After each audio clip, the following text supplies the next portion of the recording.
할렐루야. 하루는 바리새인이 예수님께 와서 하나님의 나라가 어느 때 임합니까? 이런 질문을 했습니다. 하나님의 나라가 어느 때 임합니까? 이때 예수님의 대답은 누가복음 17장 20절 하반절로 21절에 보니까 하나님의 나라는 볼 수 있게 임하는 것이 아니요 또 여기 있다 저기 있다고도 못하리니 하나님의 나라는 너희 안에 있느니라. 이렇게 대답하셨습니다. 이걸 보통 두 가지로 해석할 수 있는데, 첫째는 지금 예수님께서 말씀하실 때 제자들과 사람들이 예수님을 향하여서 빙 둘러 있는데 예수님의 말씀 듣고 있어요.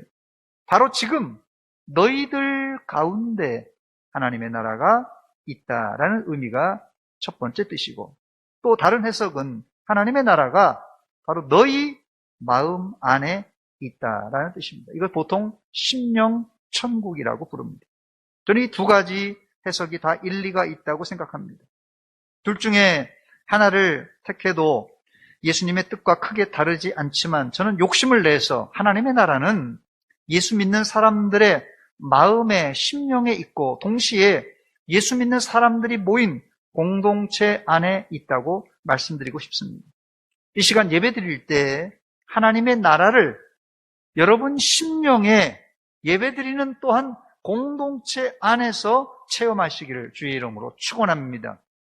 찬송가 438장 3절에 이 내용을 잘 표현하고 있는데, 높은 산이 거친 들이 초막이나 궁궐이나 내 주 예수 모신 곳이 그 어디나 하늘나라. 할렐루야. 그리고 후렴 부분에는 이렇게 말합니다. 주 예수와 동행하니 그 어디나 하늘나라. 할렐루야. 이 찬송가는 하나님 나라의 핵심을 잘 보여주고 있습니다. 그래서 예수님은 제자들에게 천국은 너희 안에 동시에 너희들 가운데 있다고 말씀하신 것입니다. 우리 교회가, 우리 대전서문교회가 100% 하나님의 나라와 일치하진 않습니다. 교회가 하나님의 나라는 아니에요. 그러나 우리는 교회를 하나님 나라의 모형이라 혹은 하나님 나라의 지점이다 이렇게 말합니다. 그런데 여기에 우리의 딜레마가 있습니다. 예수님을 모시고 우리가 천국의 지점인 교회에서 신앙생활하고 있는데 교회 안에 천국의 냄새가 나는 것이 아니라 세상의 썩은 냄새가 진동하고 시기, 미움, 다툼이 존재한다는 사실이에요. 이게 차이가 나도 너무 난다는 것이 문제입니다. 여러분, 이 문제를 어떻게 설명하시겠습니까? 우리 대전서문교회가 기쁨의 동산 작은 천국이라고 매주 목사가 광고하면서 소개하는데, 이 기쁨의 동산 작은 천국이 영 천국 같지 않고 어떨 땐 지옥인지 세상인지 헷갈릴 경우가 있다는 것입니다. 아마 조금 있으면 아마 방송 광고위원회에서 저를 소출할지도 모르겠습니다. 대전 서문교에서 과대 광고를 했다고, 여기 영 천국 같지도 않은데 매주 가짜 광고를 해서 사람들을 현혹해서 대전 서문교회를 기쁨의 동산 작은 천국이라고 현혹하는 목사라고 제가 광고위원회에 호출당할지도 모르겠습니다. 이게 우리의 딜레마입니다. 그런데 여기에는 그럴 만한 이유가 있습니다. 첫 번째, 하나님의 교회는 죄인들이 모여서 만든 회심의 공동체이기 때문에 그렇습니다. 이 말은 우리는 모두 예수를 믿고 있지만 다 부족한, 연약한 존재라는 뜻입니다. 오늘 본문에 읽어보면 9명의 이름이 나옵니다. 첫 번째는 편지를 직접 받는 디모데가 나오고, 두 번째는 이 세상을 사랑하여 바울 사도를 버리고 데살로니가로 간 데마, 세 번째로는 갈라디아로 간 그레스게, 네 번째로는 달마디아로 간 디도, 5번째는 바울과 함께 있던 의원 누가, 6번째는 바울 사도에게 유익한 일꾼 마가, 7번째는 에베소에 보낸 두기고, 8번째는 바울 사도가 겉옷을 맡긴 드로아 이 가보, 9번째는 바울 사도에게 해를 많이 입혔던 구리 세공업자 장색이었던 알렉산더까지 총 9명의 이름이 기록되어 있습니다. 이들 대부분은 바울 사도의 사역에 큰 유익을 끼쳤지만 그 중에는 이 데마와 같은 사람은 바울 사도를 버리고 세상으로 갔던 배신자도 있었고, 또 마지막에 기록된 이 구리 장색, 구리 세공업자 알렉산더 같은 사람은 바울을 매우 괴롭혔던 인물입니다. 이 9사람은 교회 밖의 사람이 아니라 모두 다 바울 사도가 교회를 개척했던, 지금 현재는 이 디모데가 사역하고 있는 이 에베소 교회와 밀접하게 연결된 사람들입니다. 여기서 우리는 한 가지 교회에 관한 환상과 신화를 깨트려야 되는데, 하나님의 교회는 예나 지금이나 이런 3가지 종류의 사람이 존재한다는 것입니다. 우리가 얼핏 생각할 때 바울 사도가 누굽니까? 귀신을 한 방에 쫓아내고 병을 고치고 기적을 베풀었던 바울 사도 아닙니까? 이 바울 사도가 목회했던 목회 현장, 이 에베소 교회, 모든 것이 질서가 있고 은혜와 사랑이 넘쳤을 것이라 우리가 쉽게 상상해 볼 수 있습니다. 그러나 이것은 환상이고, 바울 사도가 목회했던 에베소 교회, 더 나아가 고린도 교회, 더 나아가 빌립보 교회 등등 모든 교회는 늘 문제와 분쟁이 있었던 곳이었습니다. 그렇다고 바울 사도가 사역을 한 그 바울 사도의 사역을 제가 비하하거나 초대교회를 무시해서 하는 말이 절대로 아닙니다. 우리의 환상은 하나님의 아들 예수님이 나타나셔서 한번 설교하고 이적을 베풀면 구름대처럼 벌떼처럼 사람들이 몰려들고 그 말씀에 순종하여 사랑과 은혜가 넘치는 작은 천국을 만들었을 것이라 상상할 수 있습니다. 그러나 예수님을 3년 6개월 동안 따라다녔던 제자들의 모습은 우리가 보더라도 실망스럽습니다. 이것이 우리가 직시해야 할 교회 현장의 현주소입니다.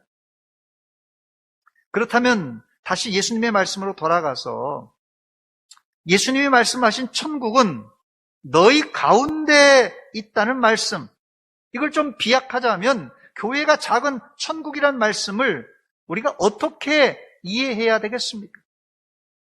불교를 상징하는 연꽃을 예로 들어서 죄송합니다만은, 제가 전주에 있을 때 덕진공원에 자주 갔었습니다. 연꽃이 아주 예쁘게 피는 곳입니다. 사실 연꽃이 피는 그 밑을 보면은 쓰레기와 오물로 가득했습니다. 지금은 공원으로 잘 가꾸어져 있었지만 40년 전만 해도 관리가 안 돼서 악취가 내고 쓰레기가 질비했어요. 그런데 신기하게 그런 시궁창에 여름만 되면 아름다운 연꽃이 피어나는 것입니다. 바로 이것이 교회와 하나님의 나라를 설명할 수 있는 좋은 예입니다. 사람들이 복음을 듣고 교회 공동체 안으로 들어왔지만 여전히 옛사람의 티를 벗지 못해 교회 안에 들어와서도 문제를 일으킵니다. 그러면 자기도 힘들고 신앙생활하면서 또 다른 사람에게도 힘들게 만드는데, 바울 사도가 목회할 때나 또 지금이나 공동체 안에는 이런 사람들이 즐비하다는 것이에요. 그럼에도 불구하고 시궁창에서도 연꽃이 피듯이 교회는 냄새나는 사람들 가운데서 점점점 하나님의 나라로 변화되어 나가는 곳입니다. 이것이 바로 교회가 죄인들이 모인 회심의 공동체라는 뜻입니다. 그러니까 우리 중에는 아직 믿음의 공사가 덜 끝나서 계속해서 말썽을 부리는 사람도 있을 수 있고, 또 어느 정도는 순화가 된 사람도 있습니다. 어떻게 여러분 자신을 생각해 볼 때, 나는 그래도 이제 믿음의 공사를 어느 정도 해서 좀 잘 순화가 된 사람인 것 같아요? 아니면 나는 아직도 믿음의 공사 중에 있는 사람입니까? 여러분이 생각할 때 내 믿음은, 내 신앙은 어느 정도 될 것 같아요? 여러분 주변을 한번 보시기 바랍니다. 째려보지는 마시고요. 내가 생각할 때 아이고 저 사람은 아직도 공사가 심한 사람 같네. 그래도 내가 볼 때는 저 사람은 그래도 저 권사님 정도는 저 믿음 생활 잘하네. 저 장로님 정도는 믿음 생활 잘하네. 저 집사님 정도는 돼야지. 이런 분들이 여러분 아마 있을 것이에요. 여러분 개인적인 판단이 있을 것입니다. 그러니까 좀 심하게 공사 중에 있는 사람과 그래도 내 생각에도 좀 괜찮고 모범적인 사람이 있을 거예요. 그런데 여러분, 이런 차이를 뭐라고 하시는 줄 아십니까? 여러분 들어보셨는지 모르겠는데 50보 100보입니다. 도찐 개찐입니다. 우리가 볼 때는 신앙이 괜찮은 것 같이 보여도 사람은 다 거기서 거긴 거예요, 여러분. 그러므로 냄새가 누가 더 나느냐 덜 나느냐지 누구나 냄새나는 인생들입니다. 그러므로 우리는 오직 하나님의 은혜로, 오직 믿음으로만 구원받는 존재들입니다. 우리가 조금 기도를 많이 했다, 성경을 좀 많이 알고 있다, 봉사를 좀 많이 했다, 내가 헌금을 좀 많이 했다, 요거 정도 뿐이지 이거 다 50보 100보라는 거예요. 그러므로 성숙한 성도라면 냄새나는 교회를 보고 원망 불평할 것이 아니라 그런 사람도 용납하고 사랑하며 함께 모여 예배 드려야 됩니다. 그때 우리 개인은 점점 예수님을 닮아가게 되고 우리 공동체는 작은 천국으로 변화되어 나가는 것입니다. 그런데 이런 개인의 변화와 교회 공동체의 변화는 이제 밖으로도 영향력을 끼쳐서 이제 좋은 소문이 나게 되면 자동적으로 대전 서문교회 참 괜찮은 사람들이 모인 곳인가 보다, 이래서 전도의 문이 열려지는 것입니다. 이것이 바로 교회입니다. 이제 내가 다니는 대전 서문교회의 실체를 여러분 좀 이해하시겠습니까? 우리 안에 믿음의 심한 공사 중에 있는 사람도 있습니다. 그러므로 이런 사람들을 우리가 서로 용납하고 서로 받으시기 바랍니다. 그때 나도 다른 사람으로부터 용납받을 수 있습니다. 두 번째, 강론으로 들어가서 9명의 인물 중에 시간이 없어서 다 다루지 못하고 오늘은 특별히 이 마가를 살펴보기를 원합니다. 마가는 누구입니까? 본문의 바울 사도는 본문 11절에 디모데에게 뭐라고 하냐면요, 네가 올 때 마가를 데리고 오라 그랬어요. 마가를 특별히 데리고 오래요. 왜냐하면 그가 나의 일에 유익하니라 그랬습니다. 바울 사도는 디모데에게 이렇게 나의 일에 유익한 자라고 소개하고 있습니다. 여기 유익이라는 단어는 헬라어로 유크레스토스라는 단어인데요, 유크레스토스라는 단어는 도움이 되는 필요한 사람이란 뜻입니다. 여러분들도 교회와 목회자에게 이런 소리를 듣는 꼭 필요한 일꾼이 되시기를 주의 이름으로 축원합니다. 저를 한번 따라서 하시기 바랍니다. 공동체에 유익한 사람이 됩시다. 그런데 냉정하게 보면 마가는 과거 흑역사가 있었던 인물입니다. 요즘 미투 사건이나 학폭 사건 때문에 수십 년 전에 있었던 일이 폭로되면서 유명 체육계 선수들이 또 연예인들이 물러나는 그런 경우가 있었는데, 그렇게 따지면 마가는 전과가 화려했던 사람입니다. 첫 번째 전과는 예수님이 대제사장이 보낸 군병들에게 잡혀갈 때 군병들에게 안 잡히려고 벗은 몸으로 도망갔던 배신자였어요. 마가복음 14장 51절 52절에 보니까 한 청년이 마가입니다. 한 청년이 벗은 몸에 배에 헛이불을 두르고 있다가 예수를 따라가다가 무리에게 잡힘에 딱 잡힌 거예요. 어떻게 해요? 배 홑 이불을 버리고 입고 있던 거 던져버리고 벗은 몸으로 도망갔어요. 알몸으로 그냥 도망가 버렸습니다.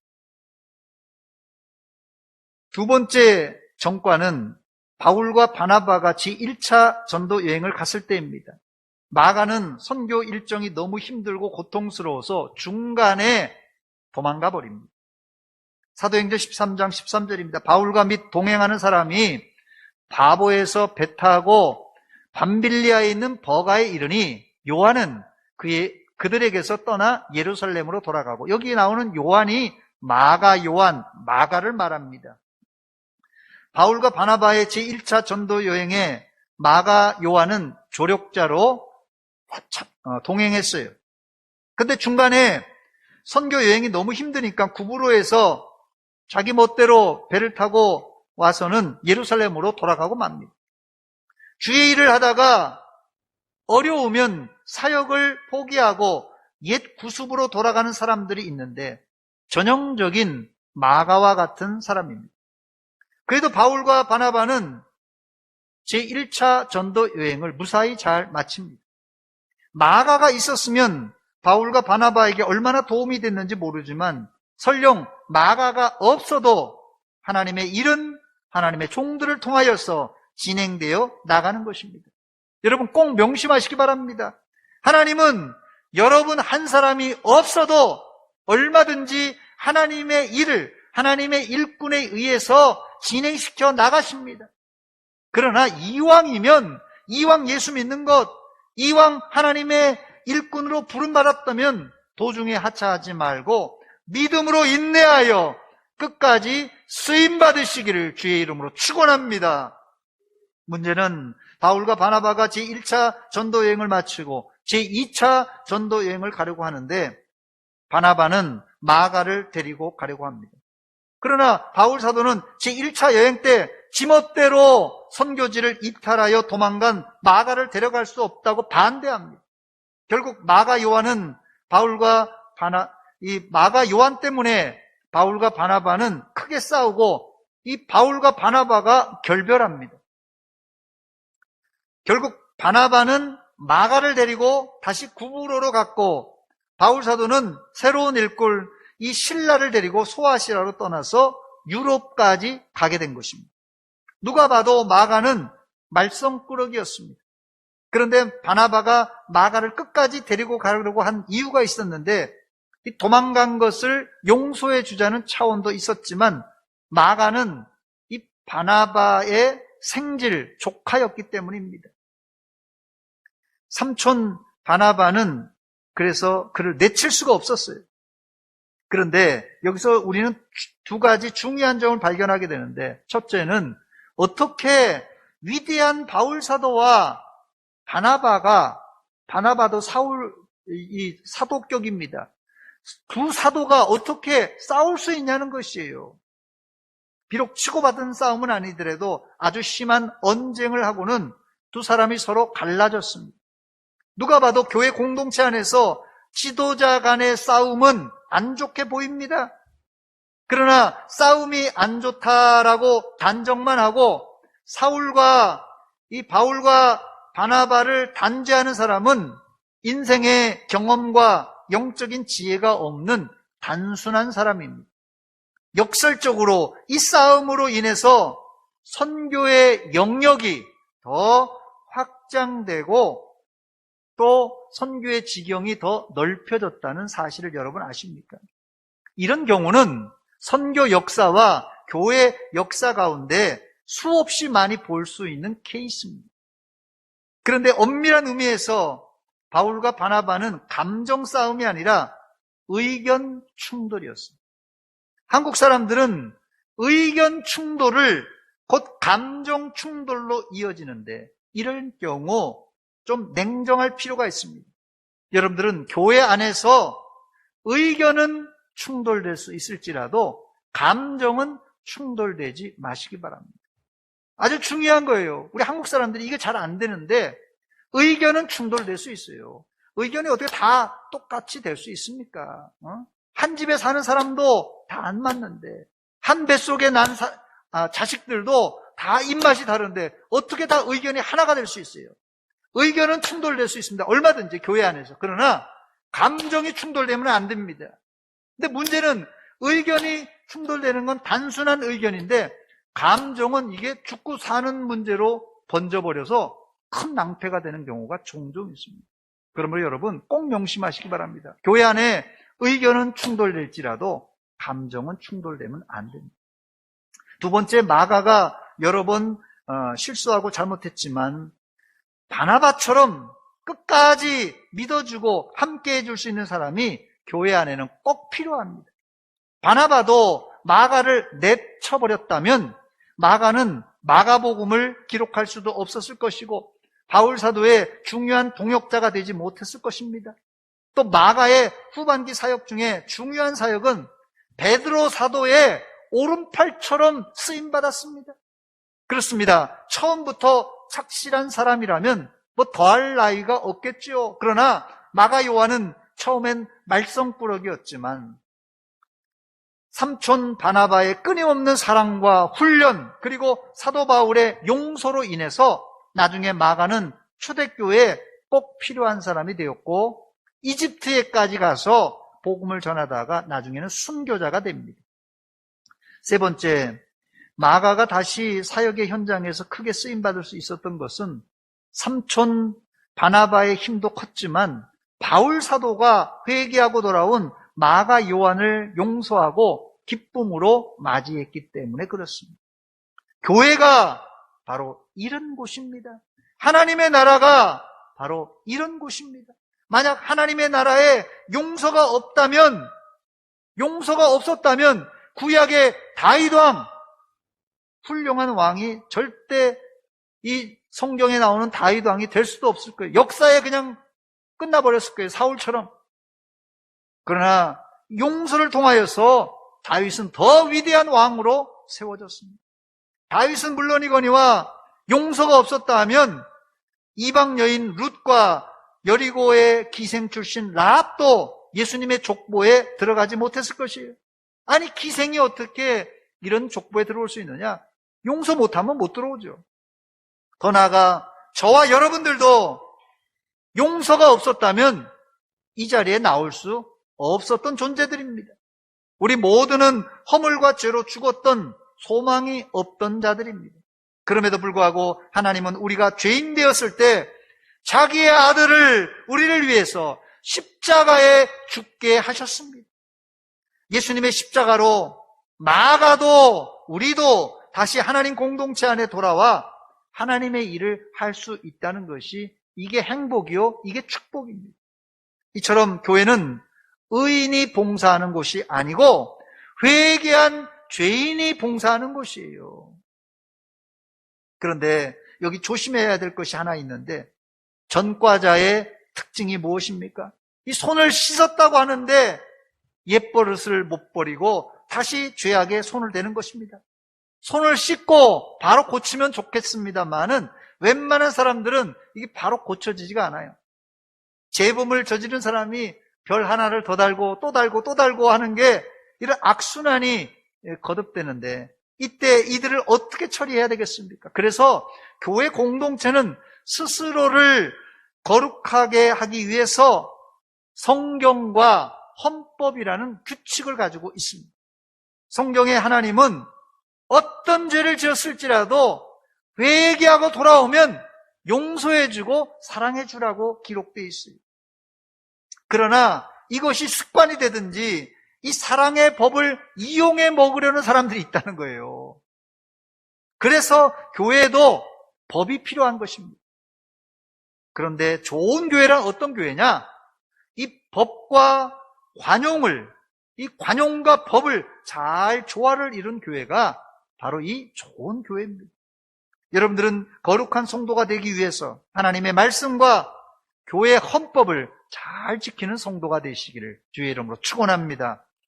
우리 교회는 이제 6월 초에 6명의 시무장로를 선출하려고 합니다. 여러 사람들이 우리 교회 장로감이 없다고 걱정입니다. 그러나 사람의 눈에는 어림없지만 하나님께서는 부족하지만 마가와 같은 사람을 사용하셨습니다. 우리 교회도 하나님이 마가와 같은 사람을 준비해 두셨다 저는 믿습니다. 인간의 눈으로 보지 마시고 하나님의 시각으로 보고 남은 기간 기도하면서 좋은 장로를 선출하는 기회가 되시기를 바랍니다. 언제나 하나님은 완벽한 사람을 뽑지 않으시고 부족하지만 하나님이 쓰실 사람을 뽑습니다. 장로로 물망에 오르신 분들은 자기를 돌아보시고 기도로 잘 준비하시기 바랍니다. 우리 교회뿐만 아니라 여러 교회에서 대전노회에 있는 속한 여러 교회에서도 중직자를 뽑다가 시험에 드는 경우가 종종 있는데 이제 우리 교회가 내년이면 50주년을 맞이합니다. 50살이에요. 이제 이런 단계를 넘어서야 합니다. 선출이 안 되어도 하나님의 뜻이고 선출이 되어도 하나님의 뜻입니다. 아멘. 그러므로 당락은 하나님께 맡기고 기도하시기 바랍니다. 교회는 세상 대통령이나 시장을 뽑는 것과는 다릅니다. 세상 지도자들은 유세할 때는 백성들의, 시민들의 머슴이 되겠다고 공약하지만은 당선되고 나서는 목이 뻣뻣해지는 경우가 종종 있는데 누가 되었든지 장로가 된 이후에 사람이 바뀌었다는 소리를 들으면 안 됩니다. 이런 사람은 교회 장로가 세상 벼슬로 착각한 사람이에요. 바울 사도가 마가를 용서하고 받았을 때 그 보답으로 마가는 바울 사도와 초대교회에 꼭 필요한 인물이 되었습니다. 그래서 디모데에게 편지하면서 뭐라고 했습니까? 본문 11절에 마가는 나의 일에 유익한 자라고 했습니다. 그뿐 아니라 마가는 베드로 사도가 마가를 뭐라고 부르냐면 아들이라고 해서 내 아들이라고 부를 정도로 유용한 인물이 되었어요. 베드로전서 5장 13절입니다. 베드로가 흩어진 나그네 성도들에게 편지를 하면서 이렇게 했습니다. 택하심을 함께 받은 바벨론에 있는 교회가 너에게 문안하고 내 아들, 이 베드로가 지금 말하는 거예요. 내 아들 마가도 그리 하느니라 그랬어요. 어떻게 말썽꾸러기 마가가 이런 인물이 되었다고요? 기다려주고 용서해주고 다시 기회를 준 결과입니다. 기다려주고 용서해주고 다시 기회를 준 결과입니다. 저를 한번 따라서 하시기 바랍니다. 기다려주고 용서해주고 다시 기회를 줍시다. 이래서 마가가 될 수 있었어요. 또 바울 사도는 빌레몬서를 쓰면서 마가를 자기의 동역자라고 소개합니다. 빌레몬서 1장 24절입니다. 또한 나의 동역자 마가. 제일 먼저 나왔어요. 아리스다고 데마 누가도 나오는데요. 나의 동역자 마가라고 제일 먼저 소개하고 있습니다. 말세의 교회는 성도들을 마귀 사탄으로부터 안전하게 보호해주는 어머니 품속과 같은 곳이 돼야 돼요. 그래서 이곳에 들어오면 누가 되었든지 어머니 품속 같은 것을 느껴야 됩니다. 교회 공동체 안에 마가와 같은 부족한 사람들이 있을지라도 용납하고 사랑하고 다시 기회를 주는 은혜의 과정을 통하여서 하나님의 일꾼으로 세워지는 것입니다. 이때 교회는 용서와 관용이 있는 교회로 세상에 소문이 나게 되고 하나님께도 칭찬받을 것입니다. 말씀을 마칩니다. 베드로는 예수님을 3번씩이나 모른다고 부인하고 심지어는 저주했던 사람입니다. 그런데 어떻게 됐습니까? 나중에는 로마까지 가서 거꾸로 십자가에 매달려 순교합니다. 기록에 의하면 이 말썽꾸러기 마가는 이집트까지 선교 여행을 가서 이집트 알렉산드리아 교회 창립자가 되고 이집트에서 이 트라야누스 황제 때 박해를 받고는 이제 밧줄에 매어 끌려다니다가 이 불 속에 던져져 순교를 당해졌다 전해집니다. 제가 사진을 3장 준비했습니다. 한 장 먼저 보여주시기 바랍니다. 첫 번째 사진은 마가의 순교 장면입니다. 이 동그랗게 되어 있는 얼굴이 마가인데요. 지금 밧줄에 매어서 질질질 지금 끌려다니고 있어요. 그러다가 불 속에 던져져 순교 당하는 그런 성화입니다. 두 번째 사진 보여주시기 바랍니다. 저거는 이제 마가의 기념교회입니다. 알렉산드리아에 있는 마가 기념교회. 저 교회의 명패에 보면은 세 번째 사진 보여주시기 바랍니다.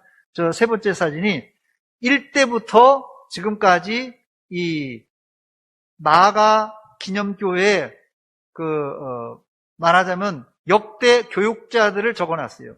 1대 목사님이 담임 목사가 누구냐면 마가로 딱 되어 있습니다. 저기에. 지금 안 보이는데 1대 목사가 마가로 되어 있습니다. 또 마가는 이집트에 물론 이제 이 기독교의 주류에서는 조금 이단시 되지만 콥틱 교회가 있습니다.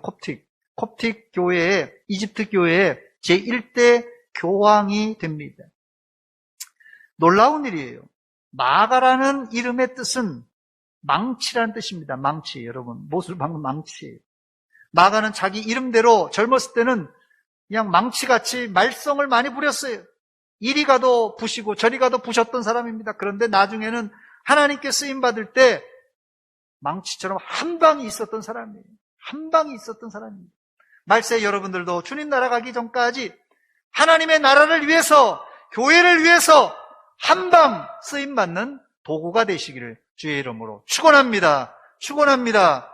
우리 찬송 한 장 부르고 한번 기도하겠습니다. 비바람이 앞길을 막아도 나는 가리 주의 길을 가리.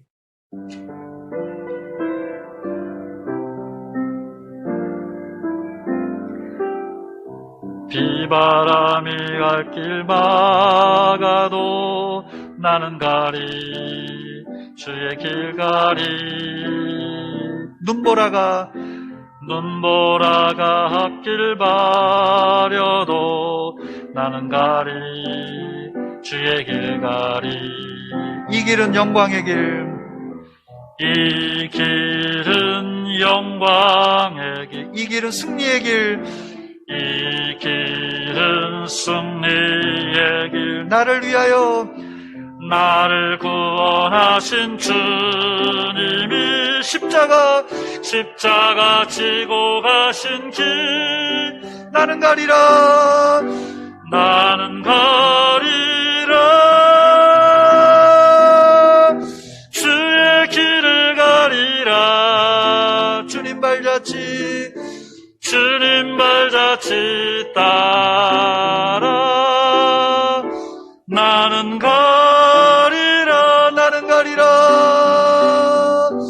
나는 가리라. 주의 길을 가리라. 주님 발자취 따라 나는 가리라. 이 시간 한 목소리 같이 기도하겠습니다.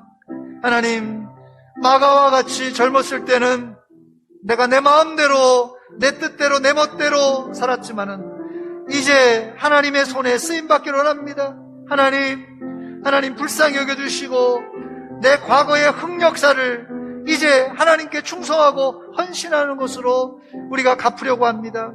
우리를 불쌍히 여겨주시고 나를 사용하여 주시옵소서. 한 목소리를 같이 기도하겠습니다. 하나님, 우리 아버지 은혜와 사랑 감사드립니다. 이 아침 시간에 하나님, 우리에게 마가를 통하여서 도전을 주신 하나님, 우리가 불순종하여 거역하여서 내 맘대로 내 뜻대로 했던 자들입니다. 주여, 이 시간 하나님, 이제 남은 생에는 주를 위하여서 하나님의 손에 쓰임받는 도구가 되길 원합니다. 우리를 사용하여 주시옵소서. 우리 교회 공동체 안에 마가와 같은 자를 용서하고 용납하며 사랑으로 보듬어안으며 저들 하나님 다시 기회를 줄 수 있는 귀한 시간 되게 하여 주시옵소서. 우리 교회 하나님이 쓰실 일꾼을 보내어 주시고 하나님 선출하여 주시되 하나님 뜻에 맞게 하여 주시옵소서.